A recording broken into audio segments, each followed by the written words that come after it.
ট্রাম্পের যে খেলায় এগিয়ে বাংলাদেশ আর পিছিয়ে ভারত। আনপ্রেডিক্টেবল ট্রাম্প যেন বিশ্ব রাজনীতির এক নিত্য নতুন চমক।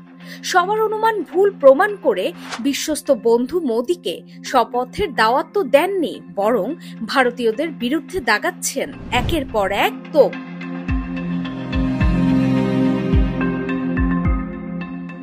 আবার অন্যদিকে ভারতের মোদিকে দূরে ঠেলে দিয়ে কাছে টেনে নিচ্ছেন বাংলাদেশের প্রধান উপদেষ্টা ডক্টর ইউনূসকে।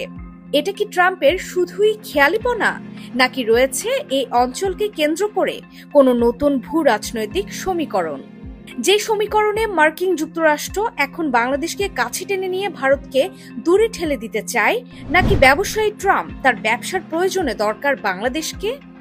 আমেরিকানদের স্বার্থ হচ্ছে পুঁজিবাদকে শক্তিশালী করা, কমিউনিস্ট বা সোশ্যালিজমকে প্রত্যাখ্যান করা। ইউনূস সাহেব হচ্ছে ক্যাপিটালিজমের সুন্দর চেহারা প্রদর্শন করার উৎকৃষ্ট উপাদান। ট্রাম্প একজন কট্টর পুঁজিবাদী। ট্রাম্প নিজেকে ওয়েলফেয়ার স্টেটের ধারণায় প্রজেক্ট করতে চায় এবং সে ইউনূসের মুখ থেকে শুনতে চাইবে যে সে একজন দায়িত্বশীল মানবতাবাদী প্রেসিডেন্ট।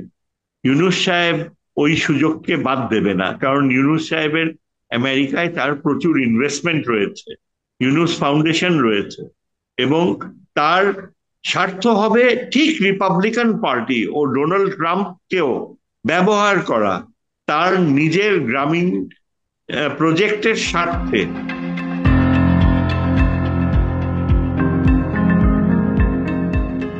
আন্তর্জাতিক সম্পর্কের শিক্ষক অধ্যাপক ডক্টর এম সাইদুজ্জামান পূর্ব অনুমান যেন প্রতিফলিত হচ্ছে বাংলাদেশ যুক্তরাষ্ট্র ব্যবসায়িক চুক্তিতে।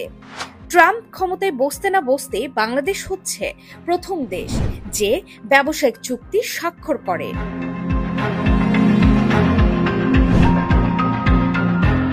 বছরে 50 লাখ টন এলএনজি কিনতে মার্কিন কোম্পানির সঙ্গে চুক্তি হয় বাংলাদেশ সরকারের। এর ফলে বাংলাদেশের গ্যাস সংকট দূর হবে আর জ্বালানি নিয়ে মধ্যপ্রাচ্যে ভারত সহ অন্যদের উপর নির্ভরশীলতা কমবে। এ যেন ট্রাম্পের popular election promise, drill baby drill এর সাথে সাড়া দিয়ে বাংলাদেশের এগিয়ে যাওয়া। ট্রাম্পের এই মেয়াদে মোদিকে পেছনে ফেলে এগিয়ে গেল ডক্টর ইউনূস। ট্রাম্পের স্লোগান যেমন আমেরিকা ফার্স্ট, তেমন অংশীদারিত্বে মার্কিন যুক্তরাষ্ট্রের সাথে বাংলাদেশ এখন ফার্স্ট।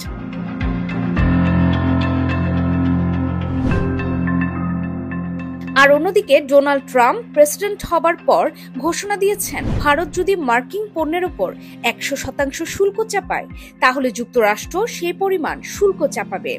এটা যদি হয় তাহলে ভারতের অর্থনীতি চাপে পড়বে। এমনই বাংলাদেশের সাথে সম্পর্ক খারাপ হওয়ায় ভারতের রিজার্ভে চাপ পড়েছে, রুপির দর পতন সর্বোচ্চ। এখন যদি বাড়তি করের বোঝা ভারতকে নিতে হয়, তাহলে রপ্তানি আশঙ্কাজনকভাবে কমে যাবে।